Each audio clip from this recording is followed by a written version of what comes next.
अस्सलामुअलैकुम वरहमतुल्लाहि वबरकातुहू। My dear students, आज मैं आपके लिए एक नया वीडियो लेके आया हूँ जिसमें हम क्लास 11th के जो आपका फिजिक्स पेपर रहता है उसकी हम एनालिसिस करेंगे। यानी कि आपका पेपर कैसे आता है और उसमें कितने क्वेश्चन 2 मार्क्स के आते हैं, कितने क्वेश्चन 1 मार्क्स के आते हैं और 3 मार्क्स में कितने क्वेश्चन आपसे पूछे जाते हैं। तो चलिए हम देखेंगे सीधे बेटा, यहाँ पे लिखा है analysis of 11th class physics paper only for board. ये जो पेपर हम एनालाइज आज कर रहे हैं ये सिर्फ बोर्ड पैटर्न के लिए होगा, इसमें नीट की कोई भी बात नहीं होगी। ये जो दूसरे JEE मेंस एडवांस या बाकी कॉम्पिटिटिव लेवल के एग्जाम्स होते हैं उनकी कोई भी बात नहीं होगी, आज सिर्फ और सिर्फ बोर्ड की बात होगी। तो चलिए ऐसे में आपको ब्रीफली बताऊंगा। सबसे पहले जो 1 मार्क्स में क्वेश्चन पूछे जाते हैं, 1 मार्क्स क्वेश्चन, वो आपको पूछे जाएंगे ओनली 5 क्वेश्चन आपको छोटे छोटे ऐसे आते हैं। डेफिनेशंस पूछी जाती हैं, छोटी टर्म्स पूछी जाती हैं, या किसी की डिफरेंशिएशन पूछी जाएगी, किसी का यूनिट पूछा जाएगा, वो पूछे जाते हैं 5 क्वेश्चन। वो होते हैं 1-1 नंबर के। उसके बाद उनको बोलते हैं very very short answer type question. उसके बाद जो दूसरा क्वेश्चन आता है वो बेटा पूछे जाते हैं शॉर्ट आंसर टाइप। और शॉर्ट आंसर टाइप क्वेश्चन जो होते हैं, नहीं दूसरे पूछे जाते हैं very short answer type question. जो वेरी पहले होते हैं very very short answer type question, दूसरा होता है short answer type question. Short answer type question क्या पूछे जाते हैं बेटा, वो 2-2 नंबर के होते हैं। वो भी आपसे सिर्फ 5 नंबर के 5 क्वेश्चन पूछे जाते हैं 2-2 नंबर के, यानी कि वो भी 10 नंबर के पूछे जाते हैं। ठीक, उसके बाद क्या होता है बेटा, उसके बाद आपको आते हैं शॉर्ट आंसर टाइप क्वेश्चन।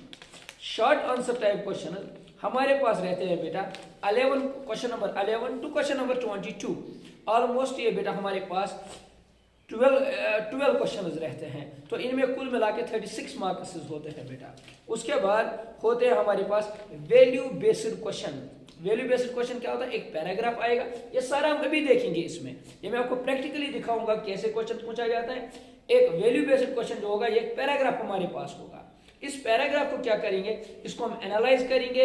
इसमें फिर छोटे छोटे 2-3 क्वेश्चन पूछे जाते हैं, वो 4 नंबर का रहता है हमारे पास। ये सिर्फ 1 पूछा जाता है, कभी कभी हार्डली 2 पूछे जाएंगे, लेकिन अभी तक जितने भी पेपर्स आए हैं 1 हमारे पास ये पूछे जाता है।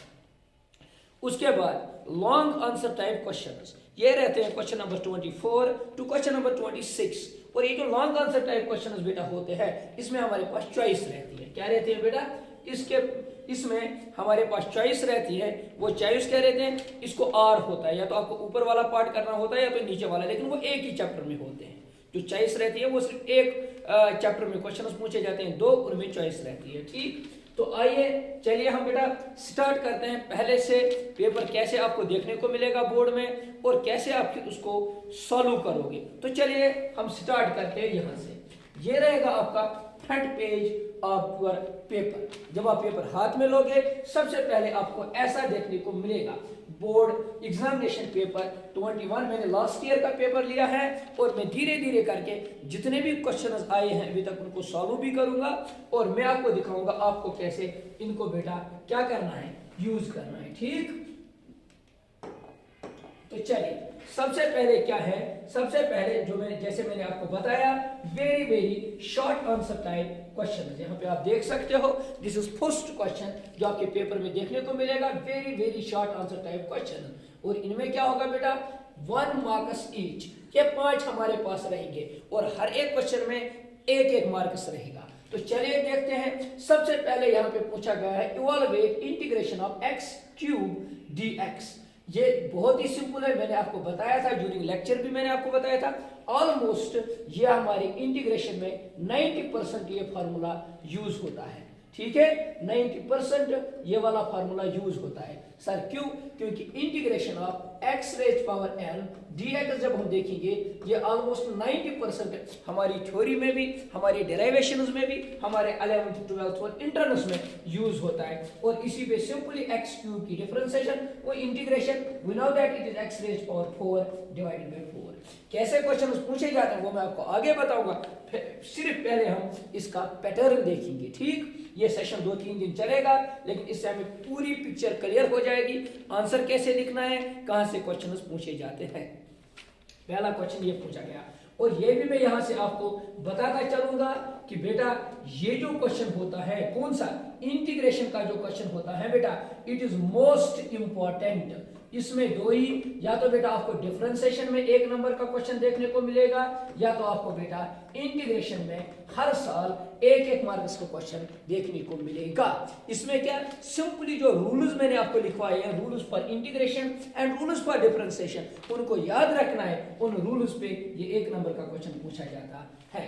दूसरा देखो क्या पूछा गया है, what do you mean by the point object in physics. Point object जो काइनेमेटिक्स में सबसे पहले, इस पे हमने एनसीईआरटी की पहली न्यूमेरिकल भी की है, पहली एक्सरसाइज भी की है। पहली एक्सरसाइज सिर्फ पॉइंट मास पे है बेटा, तो ये पॉइंट मास क्या होता है ये भी 1 नंबर में पूछा गया है। लेकिन एक चीज आप यहाँ पे याद रखोगे, जो 1 नंबर में क्वेश्चन पूछा जाएगा बेटा, उसको सिर्फ उतना ही लिखना है जितना 1 नंबर को सूट करता है। इसमें ज्यादा डिटेल नहीं लिखना है, ज्यादा चीजें नहीं लिखनी है, बस इतना ही लिखना है, सिंपली पॉइंट मास हम किसको बोलते हैं। चलिए आगे चलते हैं, और एक क्वेश्चन हम यहाँ पे देखेंगे बेटा, what do you mean by, यहाँ पे आप देख सकते हो बेटा, what do you mean by isolated system. चलिए यहाँ पे थर्मोडायनेमिक्स से और एक क्वेश्चन हमें देखने को मिला, isolated system, open system, closed system, isolated system, जिसमें बेटा ना ही बोलो ना मास एक्सचेंज होगी और ना ही एनर्जी एक्सचेंज होगी, उसको हम बोलते हैं आइसोलेटेड सिस्टम बेटा। ठीक, शार्ट में इसकी डेफिनेशन लिखो और इसके साथ साथ इसकी आप छोटी सी एक डायग्राम बना सकते हो, क्योंकि ये 1 नंबर में पूछा गया था। अब देखो, how many watts, question number 4, 3 भी कंप्लीट, 4 में देखिए, how many watts are there in 1 horse power. 1 horse power में कितने बेटा हमारे पास कितने वाट्स होते हैं। यहाँ पे लिखा है बेटा 746 watts are there in 1 horse power. Simply अगर आप इतना ही लिखोगे, इसको ज्यादा डिटेल लिखने की जरूरत नहीं है बेटा, सिंपली लिखना है 1 horse power is equal to 746 watts, क्योंकि 1 नंबर में पूछा गया है। And these questions are deciding questions to become a topper. Topper अगर आपको बनना है, सिर्फ ये 1-1 नंबर के क्वेश्चंस बेटा डिसाइड करते हैं, क्योंकि 5-5 नंबर के, 3-3 नंबर के, 2-2 नंबर के क्वेश्चन सभी करते हैं, लेकिन यही 5 क्वेश्चन जो है, it makes a huge difference between 95 marks and 100 marks. ये बेटा डिफरेंस क्रिएट करते हैं। तो चलिए आगे चलते हैं, और लास्ट क्वेश्चन क्या है, इज टॉर्क ए स्केलर और वेक्टर क्वांटिटी। चलिए बेटा यहाँ पे मैं आपको दिखाऊंगा, और यहाँ पे लिखा है, और एक क्वेश्चन नंबर 5 बेटा 1 नंबर में पूछा गया है, simple, is torque a scalar और ए वेक्टर क्वांटिटी। जो हम टॉर्क पढ़ते हैं, ये वेक्टर है या स्केलर है। मैंने बोला टॉर्क जो होता है, this is equal to force into displacement, force into displacement r, and vector is also equal to force into displacement r या displacement s। यहाँ पे ये जो होते हैं दिस इज स्केलर, ये जो होते हैं दिस इज वेक्टर, क्योंकि ये एक दूसरे को परपेंडिकुलर लाई करते हैं। चलिए तो आगे चलते हैं। ये तो हो गए पहले 5 क्वेश्चंस, कैसे पूछे गए थे 1-1 नंबर में। चलिए अब दूसरा जो हमारे पास बेटा आता है, जल्दी से आप देखिए, दूसरा आता है, जैसे मैंने आपको बताया, very short answer type questions. Very short answer type question का मतलब क्या हुआ बेटा, इनको थोड़ा इनसे ज्यादा डिटेल में लिखना है, इनको टू द पॉइंट लिखना है, क्योंकि 1-1 नंबर के हैं। ये जो very short answer type questions बेटा हमारे पास होते हैं, बात को समझना अच्छे से।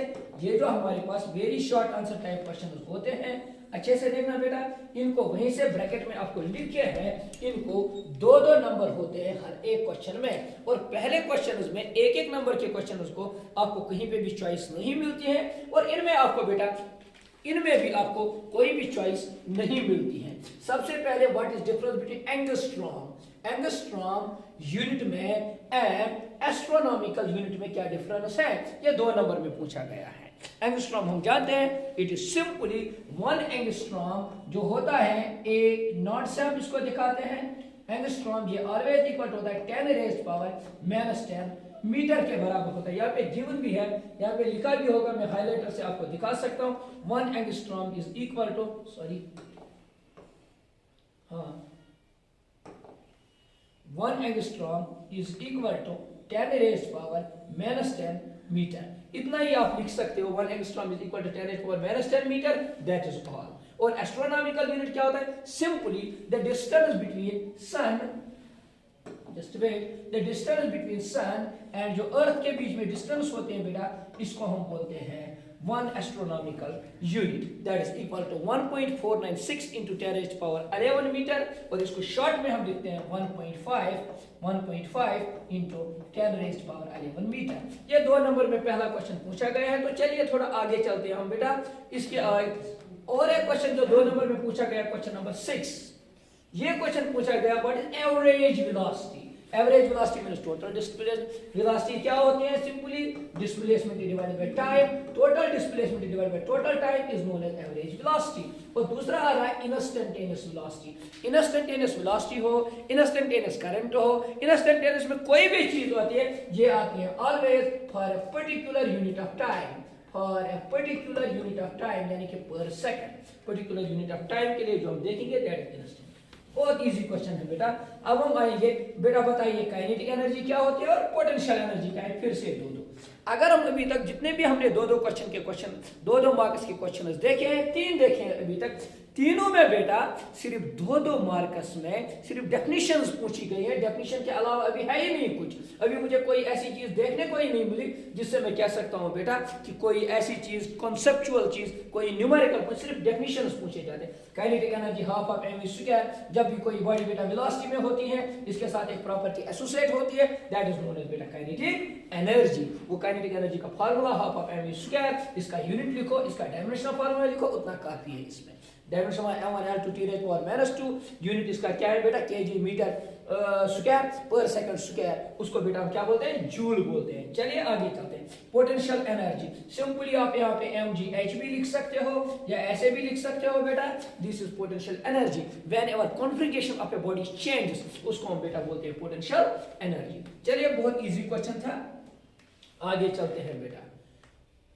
पोटेंशियल एनर्जी अब देखिए बेटा, अब कह रहा है define elasticity and elastic limit. अब देखिए बेटा, यहां पे आपके काम में आएगा पेपर बी का हुक्स लॉ।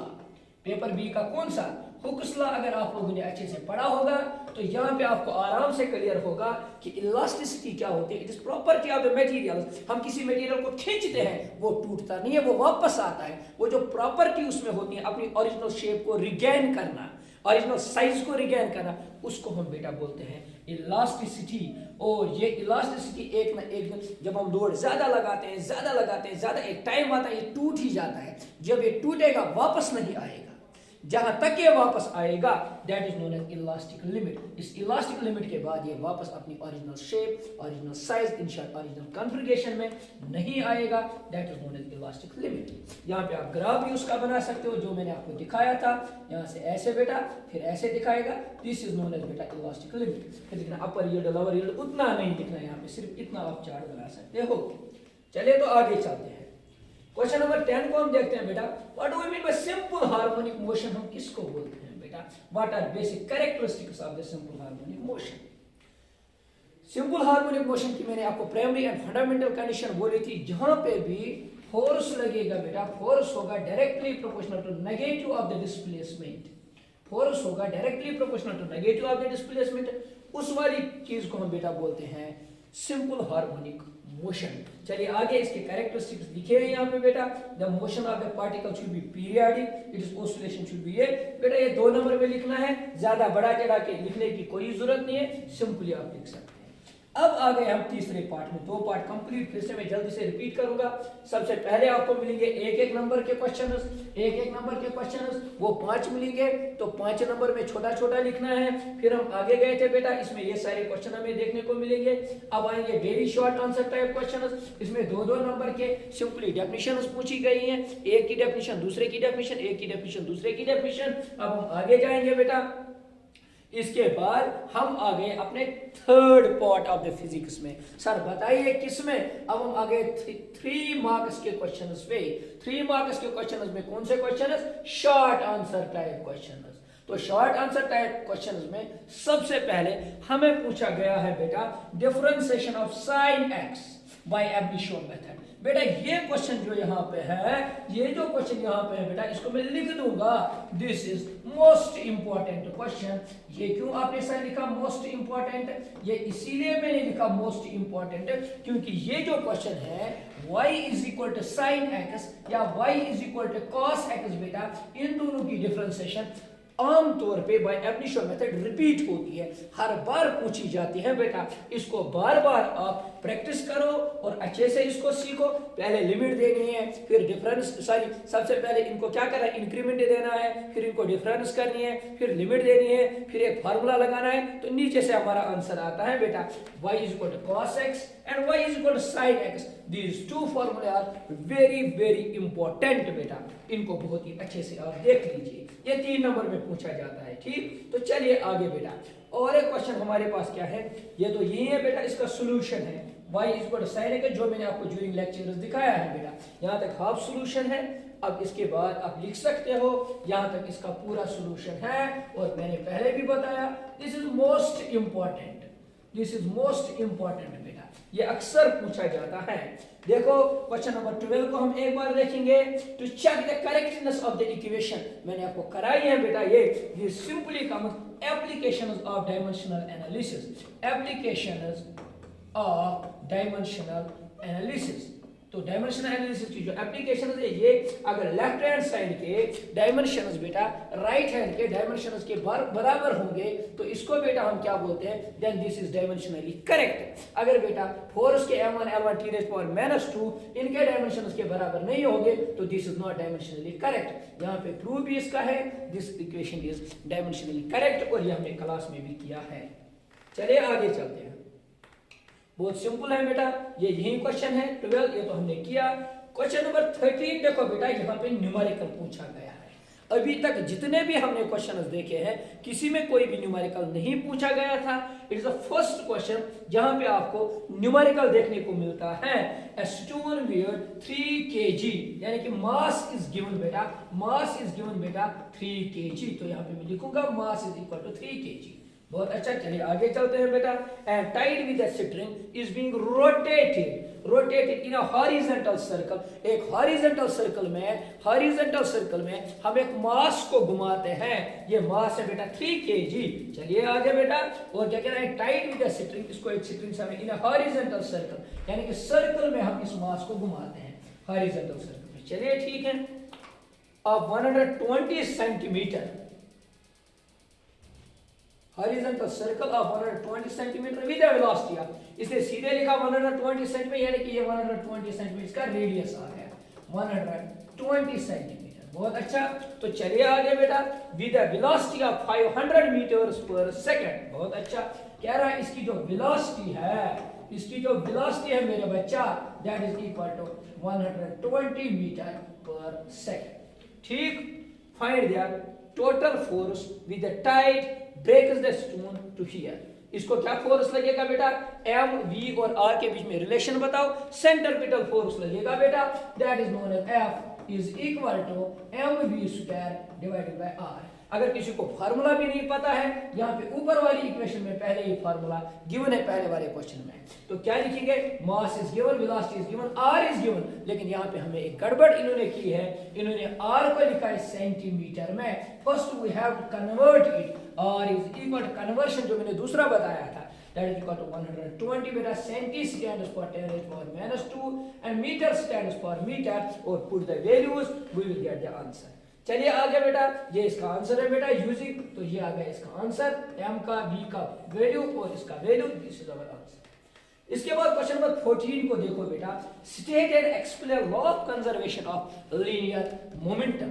इस पे अक्सर बेटा क्वेश्चन पूछा जाता है, law of conservation of linear momentum पे या Newton second law of motion पे, Newton second law of motion या बेटा law of conservation of linear momentum, इस पे क्वेश्चन पूछा जाता है। इसको अच्छे से देख लो बेटा, whenever Newton second law क्या कहता है, dp/dt इज इक्वल टू बेटा f, तो when f is equal to 0, p is equal to constant, this is बेटा law of conservation of linear momentum. चलिए आगे चलते हैं, अभी मैं बस एनालाइज कर रहा हूं, आगे हम देखेंगे इनका सॉल्यूशन कैसे है और इनको हम कैसे सॉल्व करेंगे। चले बेटा, ये तो क्लियर हो गया, ये तो वही क्वेश्चन है। अब हम आगे चलते हैं, ये इसका सोल्यूशन है, आप यहाँ से भी नोट कर सकते हो बेटा, ये इसका सोल्यूशन है। तो चलिए आगे बेटा, क्वेश्चन नंबर 15 देखो बेटा कितना आसान है। State and explain zeroth law of thermodynamics.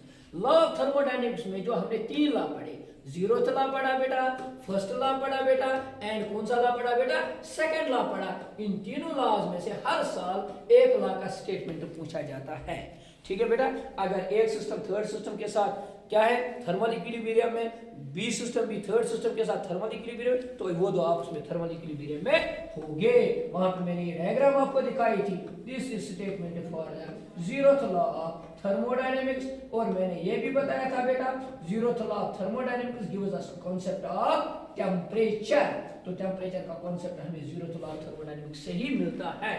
ठीक, और रिवर्सिबल और इरिवर्सिबल बेटा क्या हमारे पास पूछी गई प्रोसेसेस क्या होती है, जो आपने ओरिजिनल फेज में वापस आए, ओरिजिनल स्टेट में वापस आए।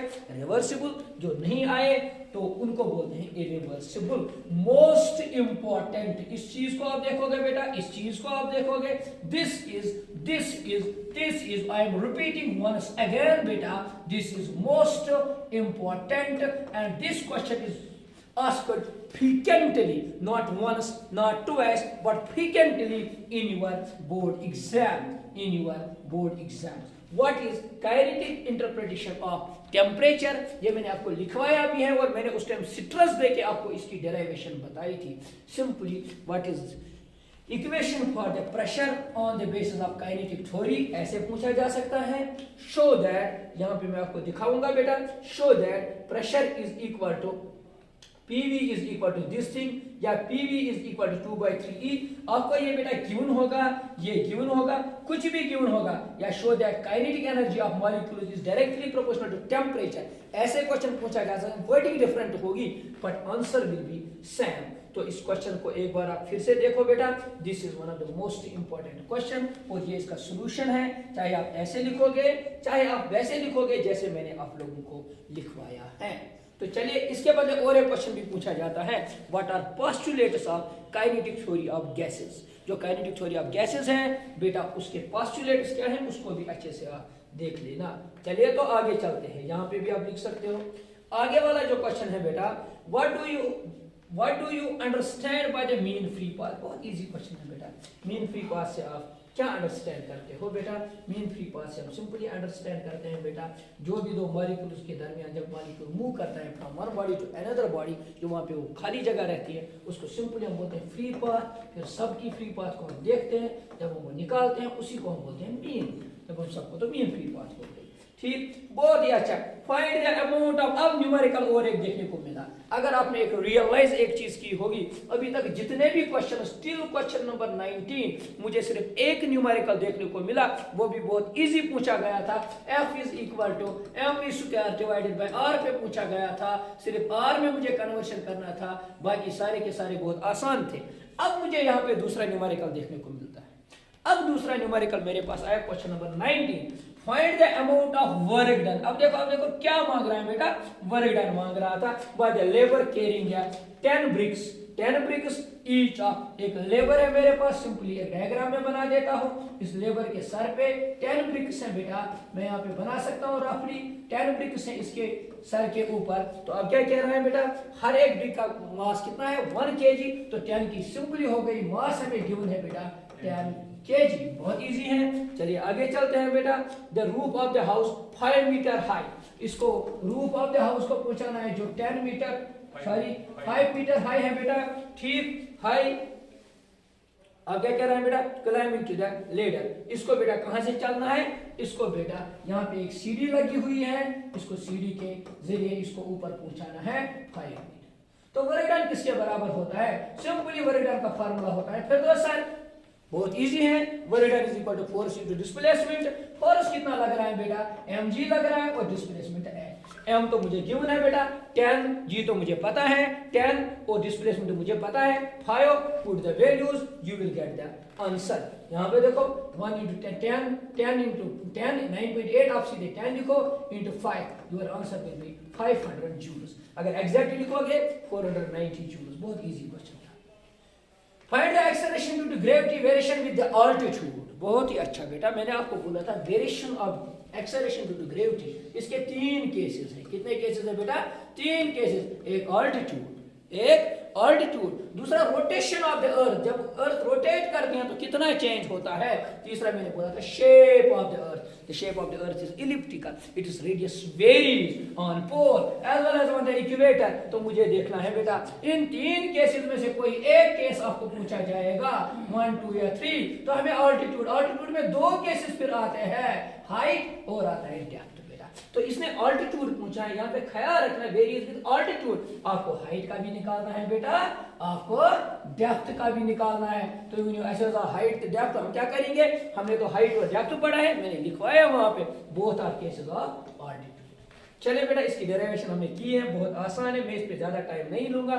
ये बन गई, इसने सिर्फ एक केस लिखा है बट दिस इज रॉन्ग, हमें बेटा दोनों करने हैं, हाइट का भी और डेप्थ का भी करना है। चलिए आगे चलते हैं, बहुत इजी है। Question number 20, state Kepler's law of planetary motion. हालांकि ये 3 नंबर में क्वेश्चन पूछा गया है, हमें केपलर के तीनों लॉज लिखने हैं। पहला लॉ क्या है, दूसरा लॉ क्या है और तीसरा लॉ क्या है, लॉ ऑफ ऑर्बिट क्या है, लॉ ऑफ टाइम पीरियड क्या है। ठीक है बेटा, वो सारी चीजें हमें लिखनी है। T square is directly proportional to R cube.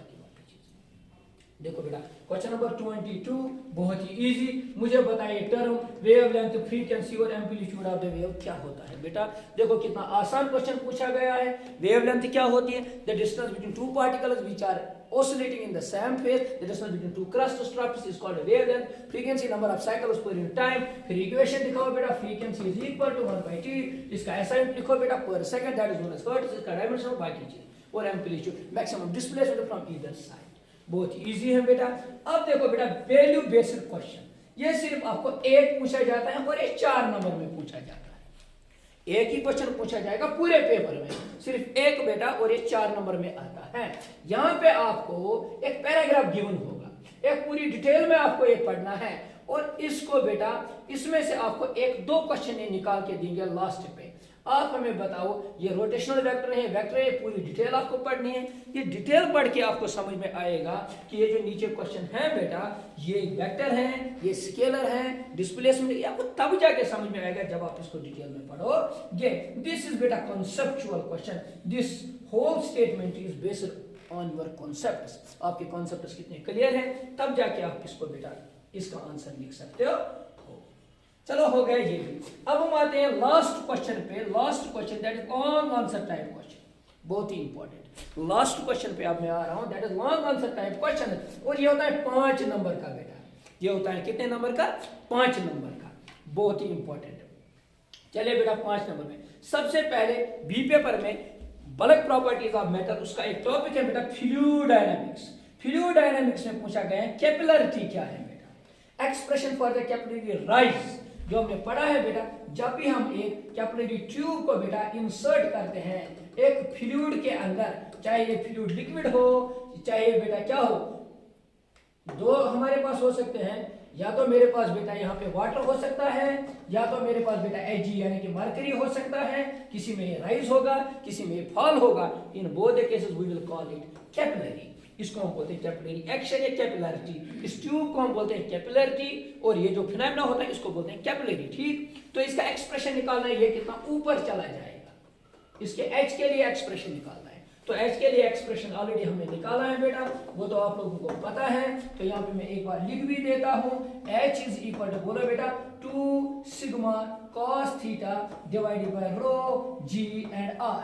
फिर मैंने बोला था जो लंबे लंबे दरख्त होते हैं, आपको याद होगा जो लंबे लंबे दरख्त होते हैं, कोकोनट ट्री या और कोई जिनमें पानी नीचे से ही ऊपर चला जाता है, कौन सा फिनोमेना बेटा, कैपिलरी एक्शन। इनके रूट्स बेटा मोटे होंगे या पतले, वो मोटे होते हैं, लेकिन इक्वेशन से r जितना कम उतनी हाइट ज्यादा, उनके जो रूट्स होते हैं वो बहुत फाइन होते हैं, r कम h ज्यादा। चलिए तो आगे, अभी हमें ये नहीं पढ़ना है, बस मैं ऐसे समझा रहा था। चलिए तो आगे चलते हैं बेटा, अब कुछ ही बचे हैं। ये तो वही आ गया, फिर से वही स्लाइड है। चलिए इस स्लाइड को हम देखते हैं, ये इसकी डेरिवेशन है जो मैंने आपको दिखाई है। इसकी डेरिवेशन अभी मैंने बताया था, H is equal to 2 sigma cos theta divide by r rho g। ये मैंने ऑलरेडी आपको सिखाया है बेटा। यहाँ पे हमने रिजॉल्व किया था इसको 2 कंपोनेंट्स में। यहाँ से सिग्मा, ये बन गया था सिग्मा cos थीटा, ये बन गया था सिग्मा sin थीटा। सारे sin थीटा एक दूसरे को कैंसिल कर देते, ये बैलेंस्ड बाय mg, फिर हम वहाँ पे वैल्यूज पुट कर देते थे और हमारा आंसर आता था। आप देखो यहाँ पे क्या आ रहा है बेटा, फिर से मैं एक बार वापस जाऊंगा यहाँ पे बेटा। ये जो क्वेश्चन यहाँ पे आया है कैपिलरिटी क्वेश्चन नंबर 24, मैंने पहले ही बताया था लॉन्ग आंसर टाइप में आपको आर आएगा, ठीक। ये तो एक इसी का आर यहाँ पे पूछा गया है बेटा, टर्मिनल वेलोसिटी। क्या पूछा गया? एक्सप्रेशन। टर्मिनल वेलोसिटी क्या होता है बेटा? मैंने बोला था पानी बहुत ऊपर से गिरता है, अगर हमें पत्थर बस 5 मीटर से यहाँ पे पड़ेगा हमारे हाथ पे तो कितनी चोट होती है। अब देखो जो बेटा हेल स्टॉर्म जब होता है, जब बारिश होती है तो कहाँ से वो पड़ती है, अगर वो हमारी बॉडी पे पड़ेगी तो that will hit with the velocity of 1080 metre per second as गसन गुड में जद आर परसेंट बॉडी, लेकिन नहीं होता है। व्हाई? बिकॉज ऑफ बेटा टर्मिनल वेलोसिटी, ठीक। इसका एक्सप्रेशन फिर मैंने बोला था vt, क्यों 6 पाई नीटा वी आर को मैंने इक्वेट किया था किससे बेटा, फिर मैंने टर्मिनल वेलोसिटी का फार्मूला आया था, तो यहाँ पे गिवन भी होगा बेटा टर्मिनल वेलोसिटी का फार्मूला, ठीक। टर्मिनल वेलोसिटी 2/9, ये यहाँ पे 2/9 इंटू 2/9 इंटू, इसने गलत लिखा है rho minus sigma. It depends upon आप किसकी डेंसिटी लेते हो। अगर आप डेंसिटी ऑफ सॉलिड बेटा रो लेते हो और डेंसिटी ऑफ लिक्विड आप सिग्मा लेते हो, then this statement is correct. लेकिन अगर आप इसकी सिग्मा लेते हो, इसकी रो लेते हो, then this is wrong. It should be 2/9 sigma minus rho into क्या आएगा बेटा आर स्क्वायर जी, और ये आएगा नीटा। And this expression is important, not important only but this is most important for your JEE as well as for your NEET बेटा। इस पे हमेशा नीट में क्वेश्चन पूछे जाते हैं इस वाली डेरिवेशंस पे। This one is again one of the most important question जो बार बार रिपीट होता है। कौन कौन सा बेटा? ये वाला पार्ट पहला मैं छोड़ देता हूं, जो इसका दूसरा पार्ट है बेटा this is most important, this one. Sir कौन सा? Calculate the centre of mass of two particle system. ये ऑलवेज रिपीट होता है, ऑलवेज रिपीट होता है, तो इस पे बेटा बहुत ज्यादा मेहनत आप कर। फिर से मैं रिपीट कर रहा हूं, जो पहला पार्ट इसका था कौन सा? सर ये वाला पार्ट जो था कौन सा? ये वाला कैपिलरिटी का पार्ट। इस कैपिलरिटी के पार्ट को आर में आया था बेटा टर्मिनल, यानी कि एक ही चैप्टर में ये है। अब आगे चलते हैं, यहाँ पे आ गया centre of mass of two particle system, हमेशा पूछा जाता है लेकिन ये 5 नंबर में पूछा गया है। चलिए तो आगे चलते हैं बेटा। जब ये आ गया तो इसके बाद क्या है, सेंटर ऑफ मास यहाँ पे लिखा है, इन्होंने थोड़ा डिफरेंशिएशन इसको डिराइव किया, मैंने आपको सिंपल मेथड से डिराइव करके दिया था।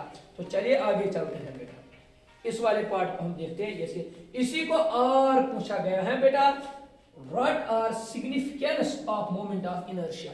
Moment of inertia rotational motion का टॉपिक है, और सिमिलरली बेटा यहाँ पे जो हमने पहले देखा centre of mass, both are बेटा topics of same chapter that is rotational motion. तो ये दोनों एक ही चैप्टर में पूछे गए हैं 5 नंबर में, चाहे आप वो करना चाहोगे या ये करना चाहोगे। अब जिसकी चॉइस रहती है वो सेंटर ऑफ मास को अच्छे से देखे बेटा, उसको पढ़े बोर्ड के लिए, और रोटेशनल मोशन को छोड़े बेटा तो वो भी बराबर 5 कर सकता है।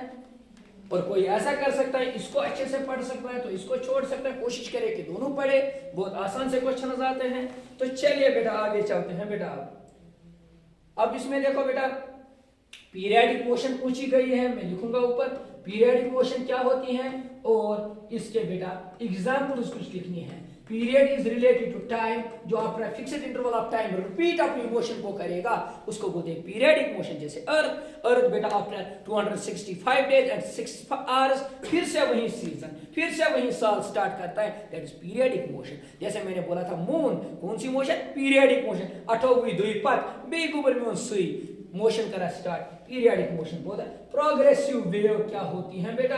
प्रोग्रेसिव वेव पूछा गया है बेटा, जिसको मीडियम की जरूरत होती है एक जगह से दूसरी जगह ट्रेवल करने में, उसको प्रोग्रेसिव बोलते हैं। फिर इसके 2 टाइप है, एक टाइप से आप लॉन्गिट्यूडनल लिख सकते हो, एक टाइप से आप ट्रांसवर्स लिख सकते हो। फिर आप बता सकते हो जहाँ पे पार्टिकल यहाँ ऑसिलेट करेंगे, और प्रोपगेशन ऑफ वेव यहाँ से उसको क्या बोलते हैं बेटा? ट्रांसवर्स। और जहाँ पे अलोंग बेटा कहाँ से oscillation of the particles energy carry करेगी उसको बेटा बोलते हैं लॉन्गिट्यूडनल वेव। तो ये वाला क्वेश्चन भी कंप्लीट हुआ। हाँ फिर आप यहाँ पे थोड़ा बहुत ऐड कर सकते हो बेटा, चलिए वो मैं आपको अलग से दिखाऊंगा।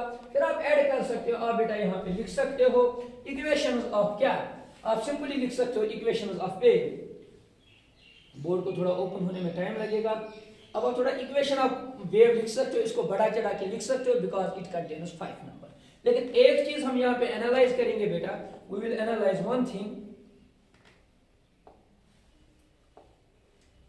अब हमें इसको सबसे पहले 5 मार्क्स के 5 क्वेश्चन हमें पूछे जाते हैं बेटा 1 मार्क्स का। इनको at least it should take not more than 5 minutes. ये बस 5 मिनट में कंप्लीट होने चाहिए और ऐसे कंप्लीट ही गई। और सभी